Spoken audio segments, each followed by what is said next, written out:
Bom dia! Trago saudações do grande estado do Texas. Ficamos felizes em permitir vocês vivendo aqui conosco, nosso país. Pega a Bíblia, abre comigo em Mateus, capítulo 7. Mateus 7. Vamos ler a conclusão do Sermão do Monte pregado por Jesus. É um pouco longo, mas toda essa sessão é importante.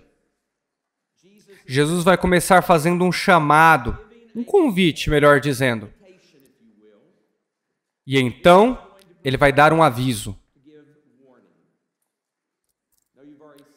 Já sentaram, mas fiquemos de pé de novo. Vamos honrar e reverenciar a palavra de Deus. Mateus 7,13. Entrem pela porta estreita. A estrada que conduz à destruição é ampla e larga é a sua porta. E muitos escolhem esse caminho. Mas a porta para a vida é estreita e o caminho é difícil e são poucos os que a encontram. Tomem cuidado com falsos profetas que vêm disfarçados de ovelhas, mas que na verdade são lobos esfomeados. Vocês os identificarão por seus frutos. É possível colher uvas de espinheiros ou figos de ervas daninhas? Da mesma forma, a árvore boa produz bons frutos, e a árvore ruim produz frutos ruins. A árvore boa não pode produzir frutos ruins, e a árvore ruim não pode produzir bons frutos. Toda árvore que não produz bons frutos é cortada e lançada no fogo. Portanto, é possível identificar a pessoa por seus frutos. Nem todos os que me chamam, Senhor, Senhor, entrarão no reino dos céus, mas apenas aqueles que de fato fazem a vontade do meu Pai que está no céu.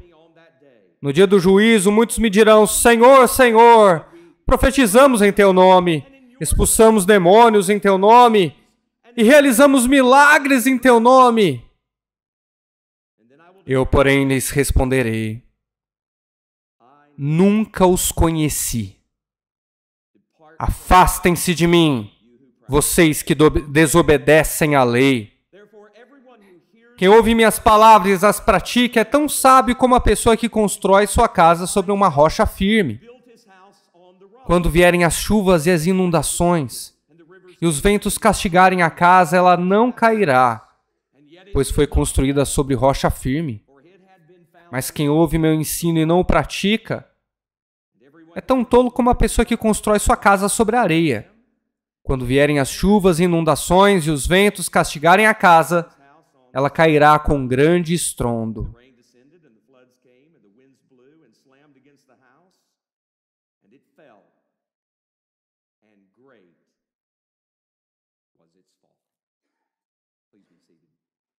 Sentem-se.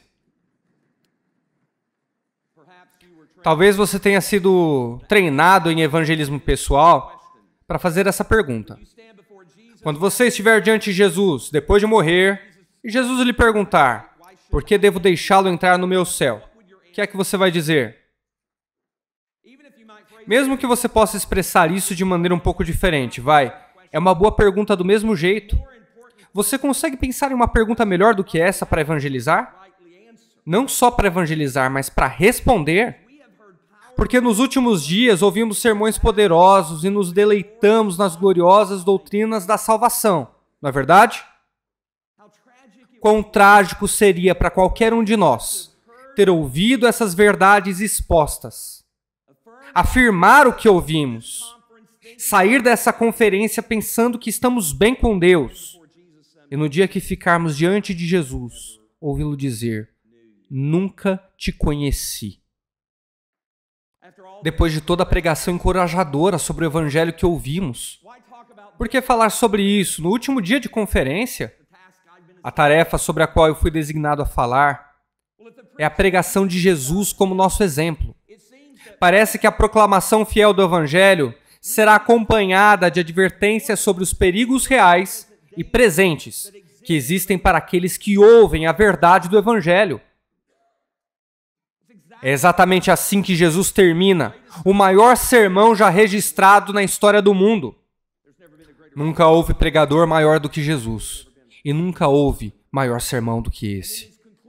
E em sua conclusão, ele leva seus ouvintes ao ponto de tomar uma decisão que toda boa pregação deve fazer conosco também, exortando eles a entrar pela porta estreita, do versículo 13. Jesus não faz com que Pedro toque fundinho de teclado para despertar as emoções e ter o máximo de decisões possível. Não.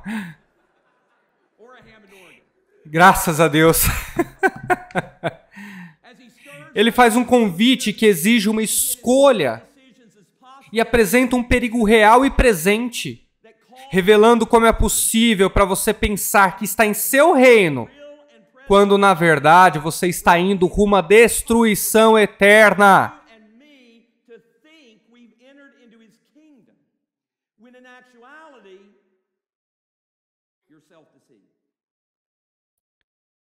Isso é uma atitude de graça. Você precisa desse aviso essa manhã, como todos nós. Eu quero que você veja isso atentamente. Existem 4 pares de contraste no início e no final. Há uma semelhança porque você tem dois portões e caminhos e 2 casas e fundações, e no meio você tem 2 árvores e 2 profissões de fé diferentes.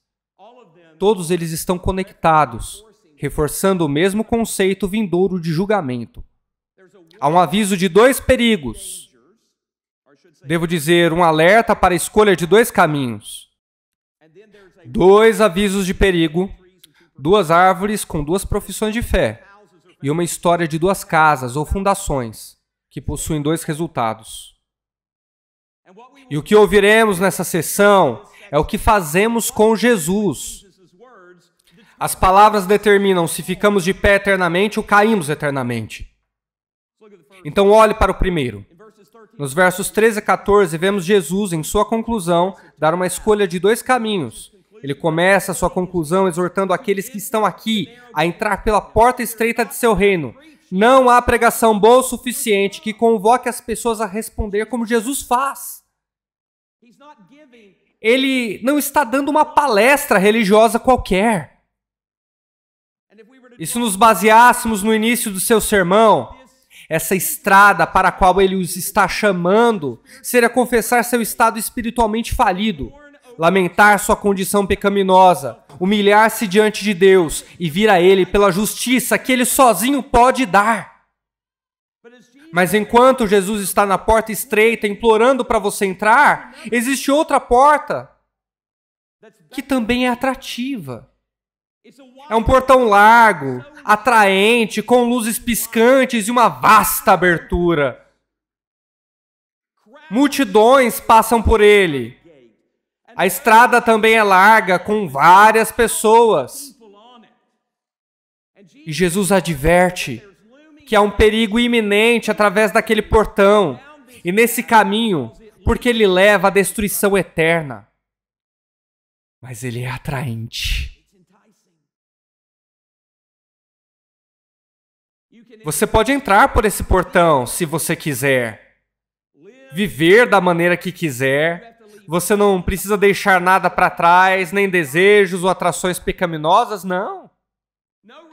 Não há arrependimento verdadeiro, nem morte do eu.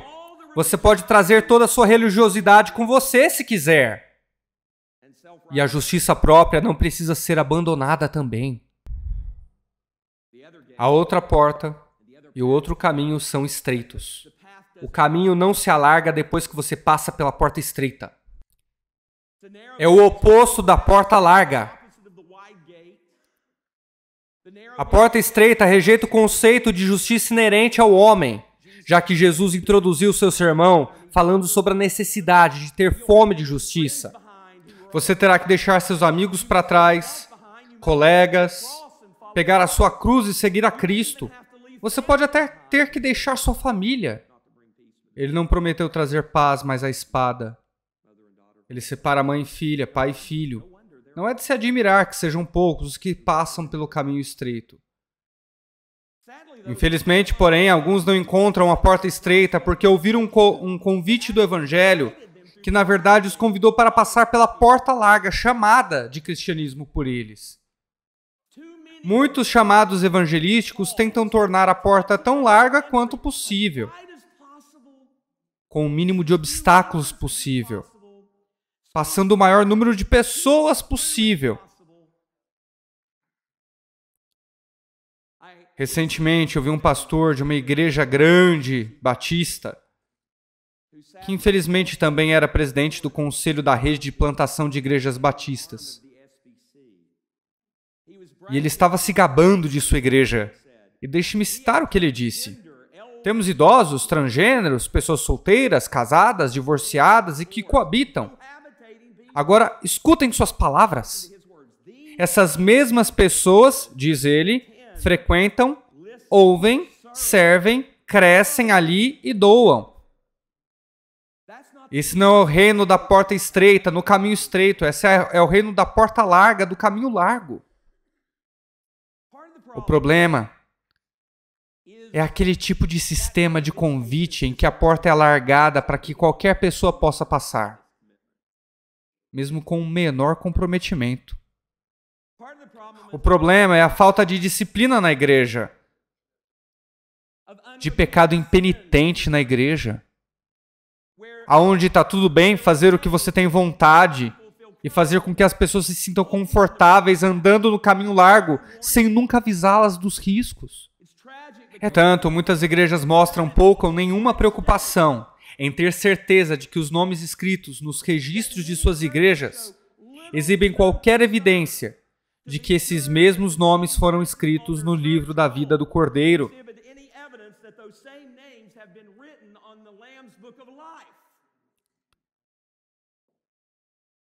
Não é assim com Jesus. Ele nos ama demais para nos levar ao inferno. Ele não fica distribuindo cartões de resposta no final do sermão, não. Eles não pediram para que os que quisessem se juntar ao seu reino levantassem as mãos. Ele não ofereceu uma oração de confissão para ser recitada em 5 minutinhos. Jesus deu uma ilustração que os convidava a deixar tudo para trás e entrar em seu reino pela porta estreita.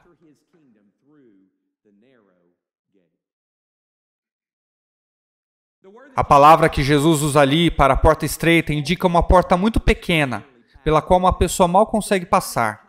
É uma pessoa de cada vez, por assim dizer. É exatamente o oposto da porta larga. Mas ele deixa a escolha que se faz nos versos de 15 a 23 para alertar sobre 2 grandes riscos. Primeiro, se quisermos ter cuidado para não entrar pela porta larga ou acabarmos no caminho largo da destruição, nos versos 15 a 20, diz ele, existem perigos externos dos quais precisamos estar cientes. Falsos profetas se levantarão e encorajarão você a entrar pela porta larga e trabalharão duro para mantê-lo ali no caminho largo. Eles são enganadores, porque vêm em pele de cordeiro. Seu ensino é muitas vezes sutil, provavelmente difícil de detectar se você não tiver discernimento e nem vigilância. Eles zombam daqueles que avisam sobre a porta larga e o caminho largo. Falsos profetas os chamam de legalistas ou hiperfundamentalistas, porque eles estão procurando aumentar o número em seu próprio caminho, e não o número do caminho da cruz.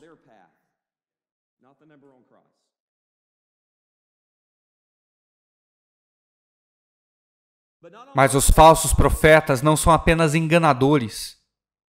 Eles são também perigosos. Jesus diz que exteriormente eles vêm em pele de cordeiro, mas interiormente são lobos vorazes. E devorarão e carregarão tantas pessoas quantas forem possível para o caminho da destruição. Portanto, devemos estar atentos contra eles, porque são enganadores. Eles negarão que são falsos profetas. E muitas vezes soarão como verdadeiros profetas.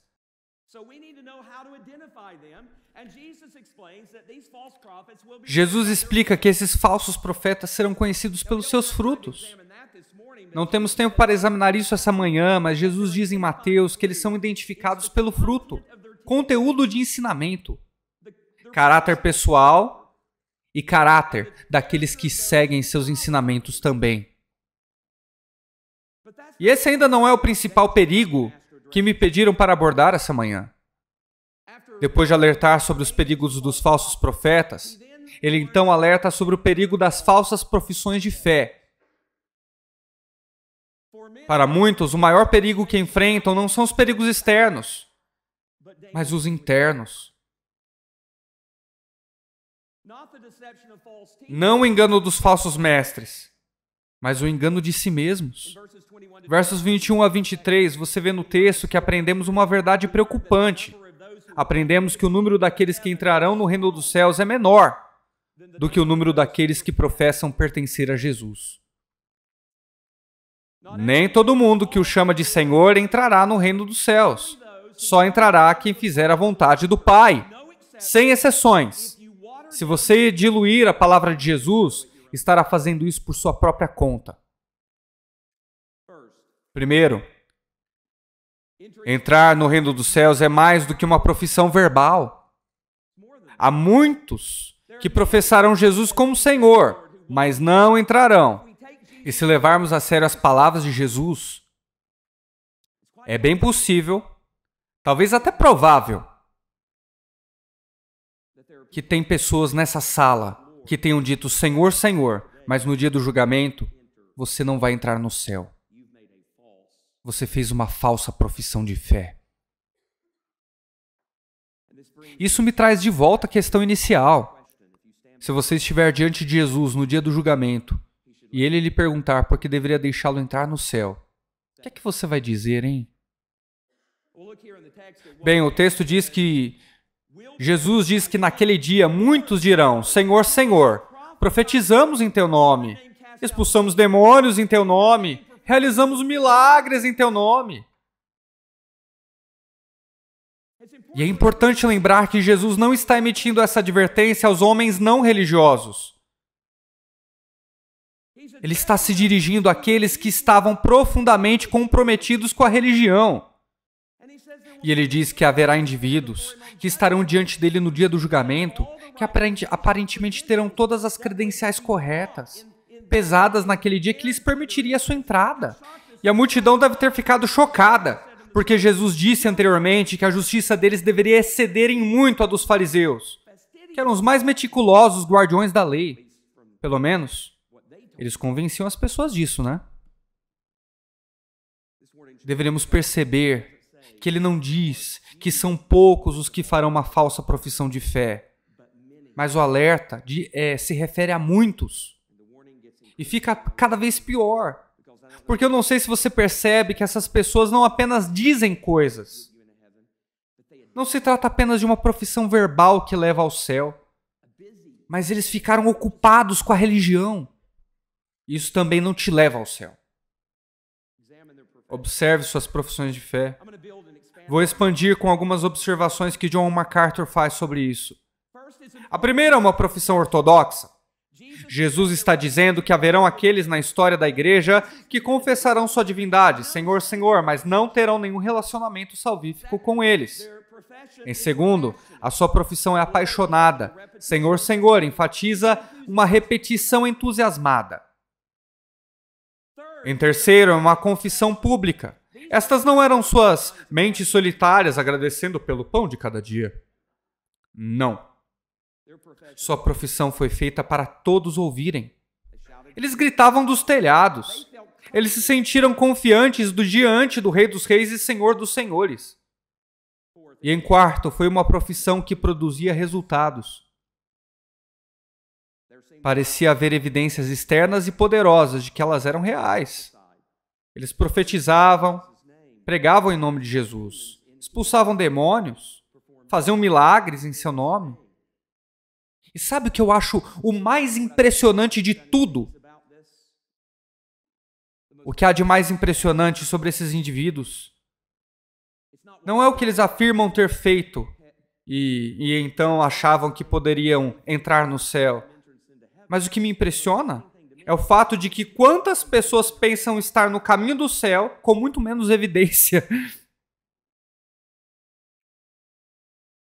Grande parte do cristianismo cultural de Natal e Páscoa hoje mostra que não é preciso muito para que as pessoas compareçam ao seu funeral e acreditem que você está no céu. Se você tem os mesmos gostos e ódios em relação à moral social ou certas posições políticas, provavelmente você se passa por cristão. Às vezes, como pais, ficamos tão ansiosos para que nossos filhos professem Cristo que podemos levá-los uma vida inteira de ilusão, fazendo-os acreditar que são cristãos simplesmente porque disseram todas as coisas corretamente. Portanto, se você orar a oração do pecador quando jovem, as pessoas vão pensar que você está no céu, não importa como você viveu. Recentemente vi um vídeo de Franklin Graham, de 32 segundos a 45 segundos, falando sobre a pandemia. Meu coração ficou partido quando ele disse: faça essa oração. Deus, pequei, sinto muito. Eu acredito que Jesus é seu filho. Quero confiar em você como meu Salvador e convidá-lo em meu coração. Foi isso, só isso. Agora ele manda você telefonar depois, mas quantas pessoas não dizem: bom, uma telefonema não vai mudar nada. Eu fiz o que ele me disse para fazer. Eu fiz a oração. E o meu objetivo não é focar em Franklin Graham. Eu sou grato por um coração que quer ver mais pessoas salvas. Meu objetivo não é fazer você duvidar da sua salvação ou a salvação dos outros. Não é ser preguiçoso em relação ao evangelismo. Não é para reprimir seu desejo de ver seus filhos de vir a conhecer a Cristo quando jovens. Nada disso. A questão é que precisamos estar cientes do perigo de sermos pessoalmente enganados e pensarmos que somos cristãos quando não somos. E o perigo de oferecer um, entre aspas, evangelho que facilita as pessoas a pensarem que são salvas quando não são. Os únicos dois lugares onde você encontra Jesus é na porta estreita e no trono de julgamento. Ele não está no caminho largo e nem na porta larga. Antes de atacarmos Graham ou qualquer outro pregador, será que, pastor, o maior perigo para o seu povo não é a pregação do Joel Osteen ou do Macedo, mas a sua própria? Pregação que baixa a barra para tornar mais fácil a resposta das pessoas. A pregação bíblica deve exigir uma resposta. E existem muitos pregadores que pregam, entre aspas, sermões que nunca convidam as pessoas a entrar pela porta estreita. Jesus pediu para que as pessoas fizessem uma escolha. E de fato, se você está pregando e não exige uma resposta, você deu uma palestra religiosa e não um sermão. Não tem nada de errado com palestras religiosas. Mas no púlpito não, por favor. Devemos exigir a resposta certa. E uma razão pela qual temos tantas confissões falsas sendo feitas é porque temos tantas respostas deficientes ao evangelho sendo pregadas. Nosso objetivo não é conseguir mais profissões. Somos responsáveis por dizer a verdade, toda a verdade, nada além da verdade. Então Deus me ajude. E nada além da verdade sobre o que é uma profissão genuína.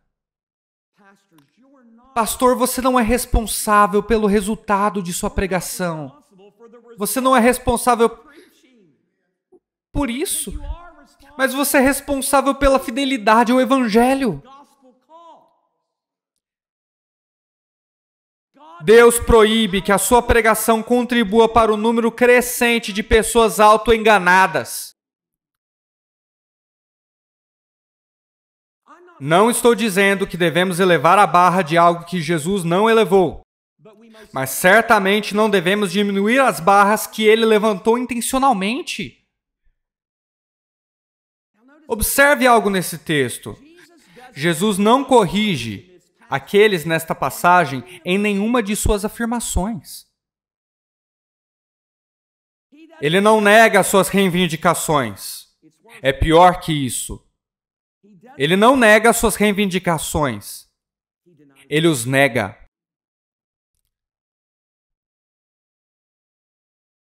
Em uma das passagens mais penetrantes de todas as Escrituras, que deveria nos abalar completamente, ele diz: eu nunca vos conheci.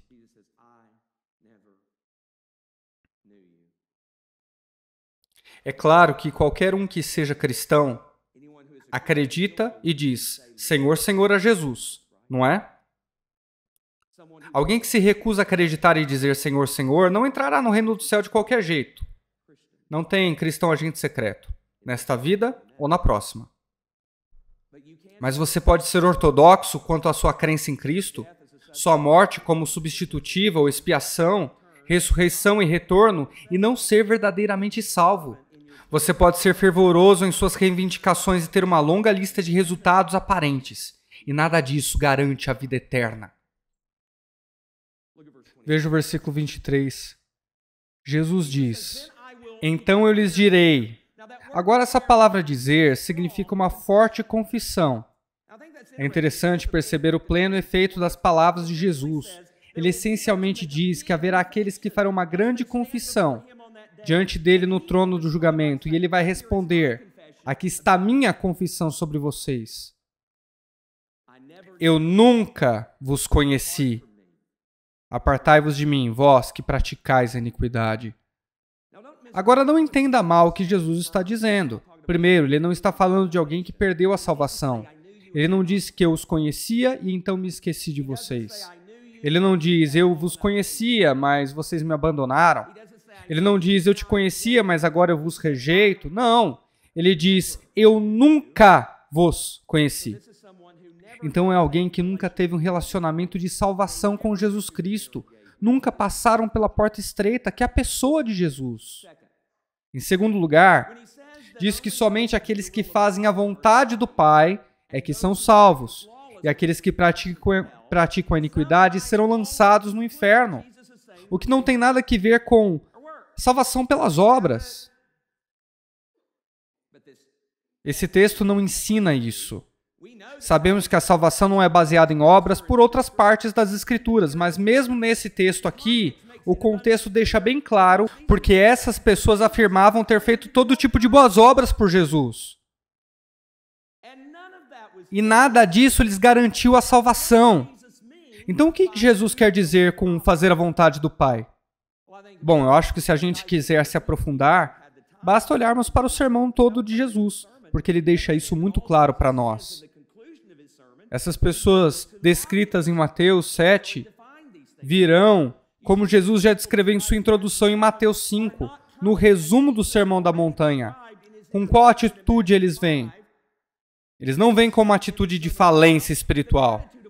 Não existe luto, mas orgulho. Eles não têm fome de justiça. Eles são hipócritas. Era tudo uma questão de aparência externa, sem nenhuma evidência de conversão genuína. Coisas que produziam um coração quebrantado e contrito de verdade. Nada disso.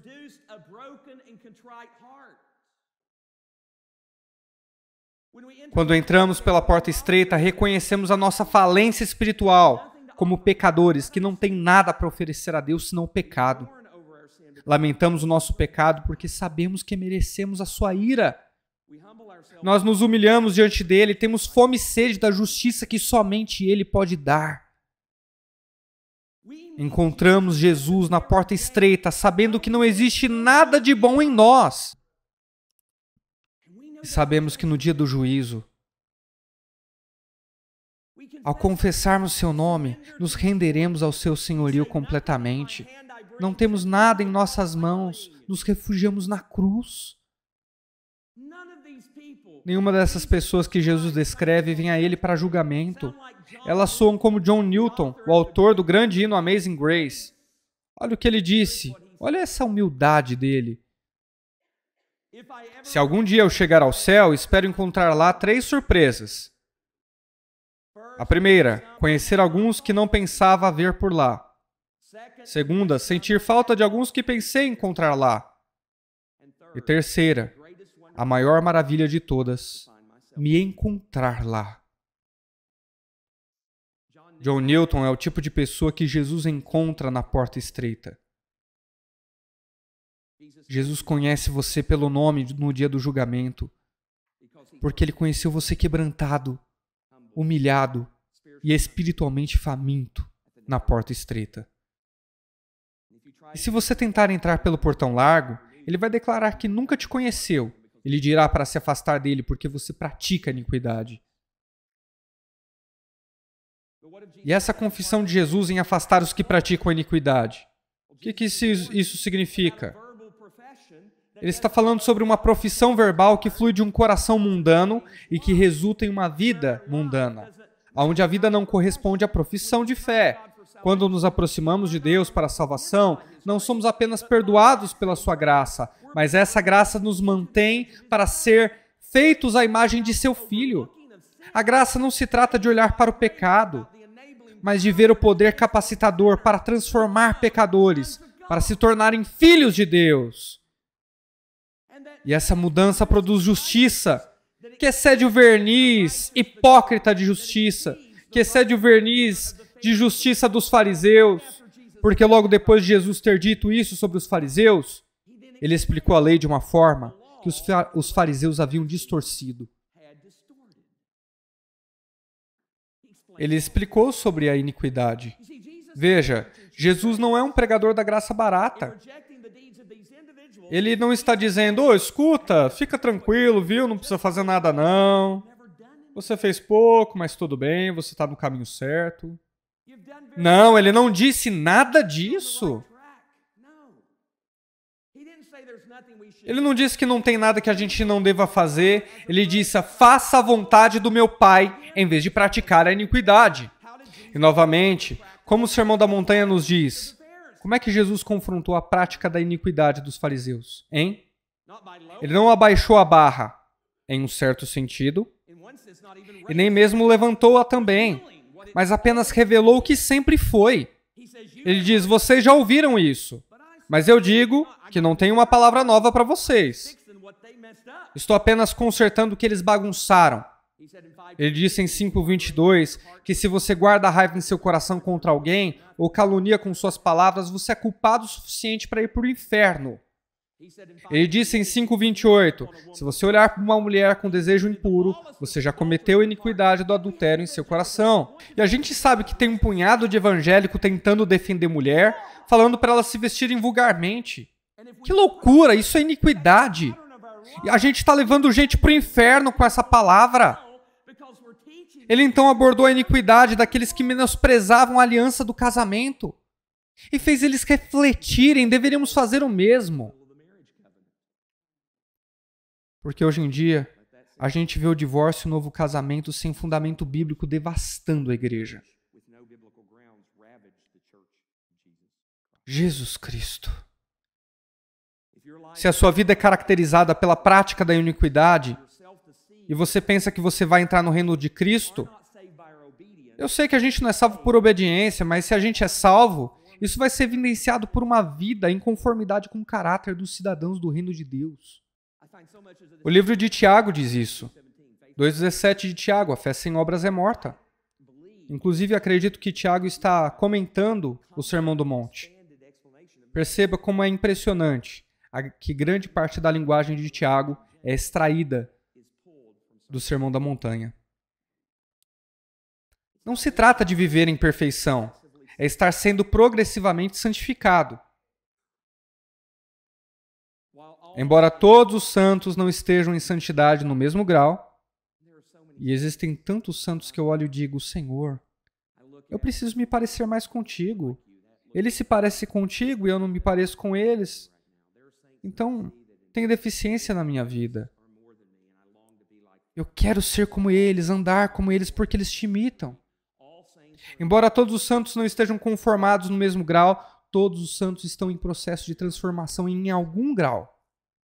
E se você não está sendo transformado, qualquer grau que seja, você está se enganando. O fruto do reino de Cristo está sendo manifestado em nossas vidas. E quando a gente falha, o que é que a gente tem que fazer? Lamentar e confessar os nossos pecados, procurando ser transformados a cada dia. Devemos nos lembrar que se alguém confessa um pecado pela fé, será perdoado e purificado de toda injustiça. Somos uma obra espiritual em andamento. Nossas vidas estão sendo progressivamente edificadas sobre Cristo. Você poderia usar a ilustração da construção de uma casa, que é exatamente o que Jesus faz aqui. Eu morava na Flórida, outro grande estado, devo dizer. Sim, existem bons estados na América. Mas eu aprendi rapidamente sobre os chamados buracos que tem na Flórida. Graças a Deus, minha casa nunca foi construída sobre um. Mas uma rachadura é um buraco natural na superfície da terra, que se desenvolve ao longo do tempo devido à erosão. É completamente indetectável se você olha para o chão. Na verdade, muitas vezes você nem sabe que tem uma rachadura ali, até que ela se abra. Em mais de uma ocasião eu vi isso. Vi casas que desabaram parcialmente em rachaduras. E foi triste ver casas lindas e caras destruídas por causa de um buraco que acabou aparecendo do nada, embora nada indicasse isso na superfície. Quando eu morava lá, descobrir rachaduras era incrivelmente caro. A melhor coisa era encontrar rachaduras visíveis na estrutura da casa, principalmente na fundação. A presença de rachaduras era um sinal. Você deveria evitar comprar aquela casa, porque ninguém compraria conscientemente uma casa em cima de um buraco. Em terceiro lugar, Jesus nos fala sobre os perigos externos e internos. Em terceiro lugar, passa para uma história de duas casas. Quando ele fala a respeito de um homem que constrói uma casa sobre areia, a multidão percebe que aquilo é loucura. Porque alguém seria tolo o suficiente para construir uma casa na areia? Isso é um absurdo. Você teria que ser louco. Assim como ninguém compraria de bom grado uma casa em cima de um buraco. E então Jesus manda a ilustração final. O que está em jogo verdadeiramente. A sua casa, que é a sua vida, vai permanecer ou ruir no dia do julgamento.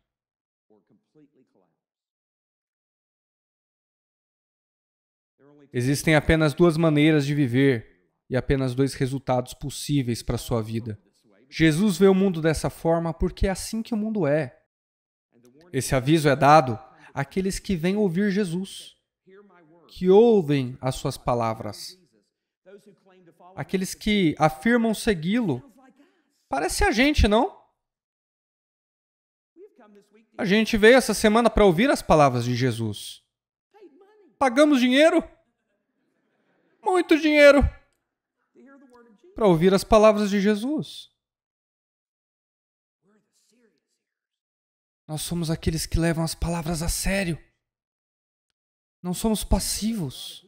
Embora eu também saiba que existem muitas pessoas que vão ouvir as suas palavras da mesma forma que ouvem a comissária de bordo falar sobre as instruções de segurança. Estamos tão acostumados a ouvir que até folheamos uma revista enquanto ela está lá demonstrando. Mas esses, no Sermão da Montanha, se reuniram para ouvir Jesus falar com cuidado. Provavelmente ficaram sentados por muito tempo ouvindo-o pregar, sem ajuda de microfones, nem berçário, nem assento gostoso, nem música animada, apenas ele pregando e eles ouvindo. Um nível de comprometimento que você não vê nos frequentadores da igreja hoje.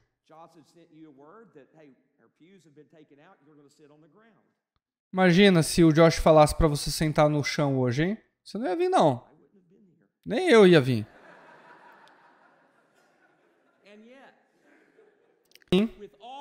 Com todo esse suposto comprometimento, Jesus tem um aviso severo para eles.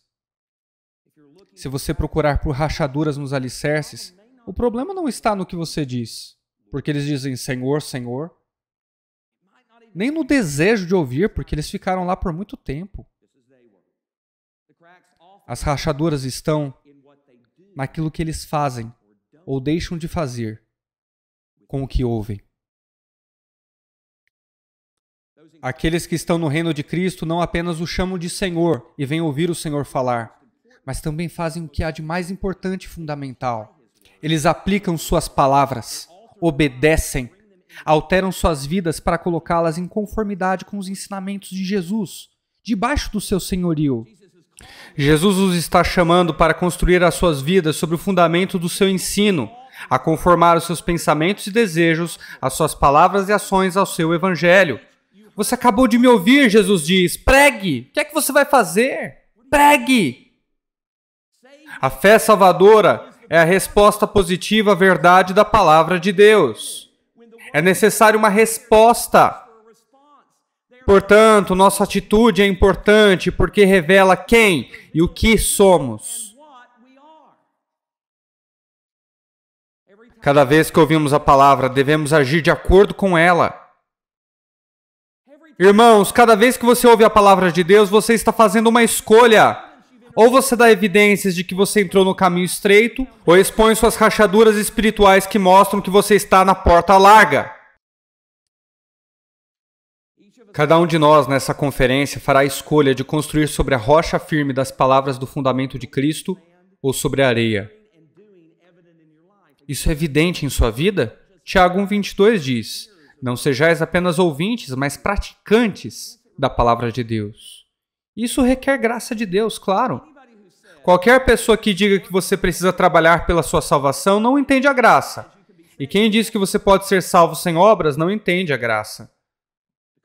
Porque a graça nos muda, ela nos transforma. E a menos que cheguemos ao ponto de realmente fazer o que Jesus diz, não seremos seguidores dele, pela sua própria definição.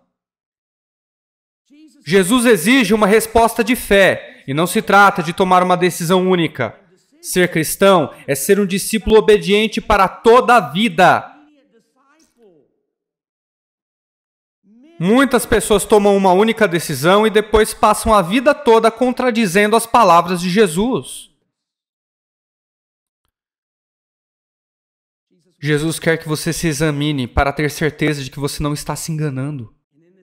Nessa ilustração aqui, ambos fazem afirmações de devoção a Jesus. Ambos estão construindo suas vidas em um lar. Ambos enfrentam o mesmo vento e a mesma chuva, mas não acabam no mesmo lugar. A diferença é o fundamento, e todo aquele que ouve as palavras de Jesus e as pratica é um homem sábio. Quem ouve as suas palavras e não as pratica é um tolo. O que você faz com as palavras de Jesus determina se você está construindo sobre rocha ou areia, se você é sábio ou tolo, se sua vida permanecerá ou cairá. Você deve ouvir e fazer as palavras de Jesus como uma missão de vida. A partir do Sermão da Montanha, ame seus inimigos. Faça o bem àqueles que te odeiam. Abençoe aqueles que te odeiam. Aqueles que te maltratam. É fazer aos outros o que você gostaria que fizessem com você. É buscar primeiro o reino de Deus. É uma vida que lida com o seu pecado antes de lidar com o pecado na vida dos outros. É perdoar e se doar aos outros. Envolve examinar o fruto do seu discurso para ver se existe evidência de uma genuína mudança no coração. Isso é o que significa construir uma casa sobre a rocha. Esta é a vida que permanecerá. Você não pode fazer isso sem graça salvadora, sem a graça justificadora, sem a graça santificadora. Se este não é o caminho que você está seguindo, então de onde vem a confiança de que você está espiritualmente bem, hein? O que é que você vai dizer naquele dia? Quaisquer reivindicações serão tão frágeis quanto as do exemplo de Jesus. Talvez até mais.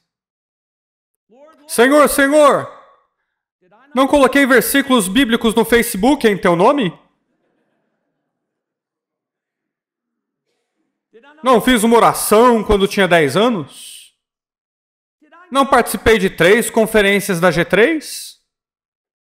Eu não me importei com a sã doutrina, memorizei até Ordo Salutis. Orei os salmos todas as manhãs. Não citei eu Spurgeon em todos os meus sermões?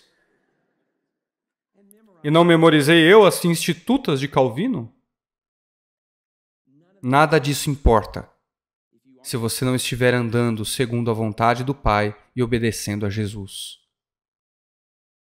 Jesus também diz: se você me ama,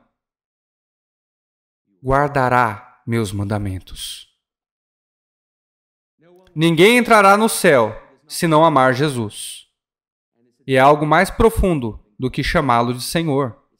É viver debaixo de seu senhorio, construindo sua vida sobre suas palavras. Que rachaduras foram expostas em sua estrutura espiritual essa semana? As rachaduras de um homem irado? Amargurado? Rachaduras de um vício que você continua escondendo? De consumo desenfreado? Isso é estupidez diante da palavra de Deus. Não ignore as rachaduras fundamentais que Deus expôs. Isso não significa que você está perdido. Estou simplesmente dizendo que quando você é exposto, João 9. Ninguém entrará no céu com base em uma confissão vazia do senhorio de Cristo, mas com base em uma vida que evidencia o senhorio de Cristo. Examine-se para ver se você tem um relacionamento vital e autêntico com a pessoa de Jesus. Examine-se para ver se o que você está construindo vai permanecer quando chegar no dia do julgamento. Não saia dessa conferência apenas ouvindo. Entre pela porta estreita. Senhor, Senhor, sou um pecador quebrantado. Te encontrei na porta estreita. Sei que sou espiritualmente falido. Vim até a ti para obter a justiça que precisava. Peguei minha cruz e te segui enquanto caminhava pelo caminho estreito, pela mesma graça que me fez passar pela porta estreita. E todos os dias construí minha vida com base nas suas palavras, pela sua graça. E eu sabia que nunca chegaria em casa seguro se tu não garantisses que isso acontecesse.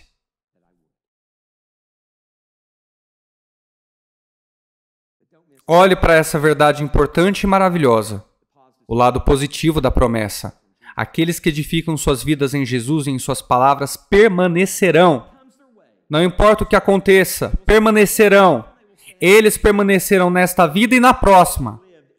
E será uma vida bem vivida, mesmo que pareça tolice para o mundo. Construir na areia é fácil, mas no final existem leis eternas. Construir sobre a rocha de Jesus e seus ensinamentos é difícil, requer sacrifício, mas no final há uma recompensa eterna. E não importa o que aconteça, valerá a pena. Há muitos anos atrás, depois de se formar na Universidade de Yale, William Borden tornou-se um candidato missionário, planejando ir para a China. E muitos de seus amigos pensaram que os seus planos eram tolos. De fato, ele veio de uma família muito boa, com riqueza e influência. Seus amigos achavam que ele tinha tudo o que era necessário para construir uma vida bem-sucedida nesse mundo.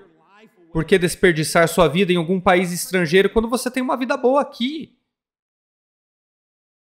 Mas William Borden sentiu a necessidade de dar a sua vida em obediência à grande comissão, especificamente num país estrangeiro, a China. Ele ficou doente antes mesmo de ter a chance de fazer qualquer coisa. Logo ficou evidente que ele iria morrer. Ele poderia ter ouvido seus amigos, que o desencorajaram de ir. Aqueles que estavam no caminho largo dizendo: junte-se a nós. Junte-se a nós. Ele poderia tê-los ouvido zumbir em seus ouvidos. E se eu quisesse construir minha vida em New Haven, eu poderia. Poderia ter vivido uma vida longa e bem-sucedida. Mas ele não pensava assim. Ele definiu o sucesso de acordo com as palavras de Jesus. E acabou em seu leito de morte no Egito, sem nunca ter chegado à China. E ele escreveu um bilhete de despedida para enviar aos amigos. Me entreguei sem reservas. e não me arrependo.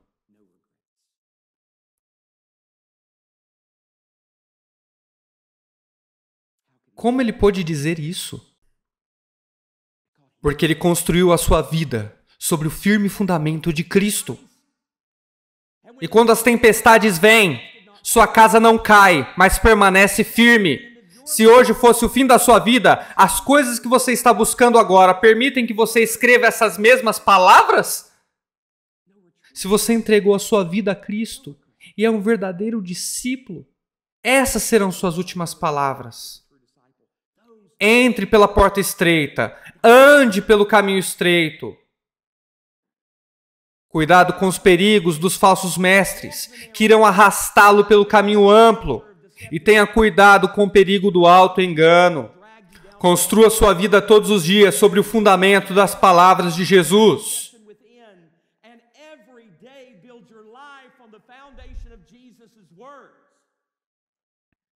Vamos terminar esse sermão junto com Jesus, porque no início ele falou sobre o fundamento e depois sobre a vida. E agora ele fala sobre o fundamento, que faz permanecer a vida. São as suas palavras e não a minha. O que você faz com Jesus e suas palavras determinam se você cai ou fica de pé. E se você ouvir Jesus e suas palavras e não as cumprir, grave será a sua queda. Quando você ouve as palavras de Jesus, afastai-vos de mim, vós que praticais a iniquidade. Se isso não faz com que você corra em direção à porta estreita, você não entendeu nada.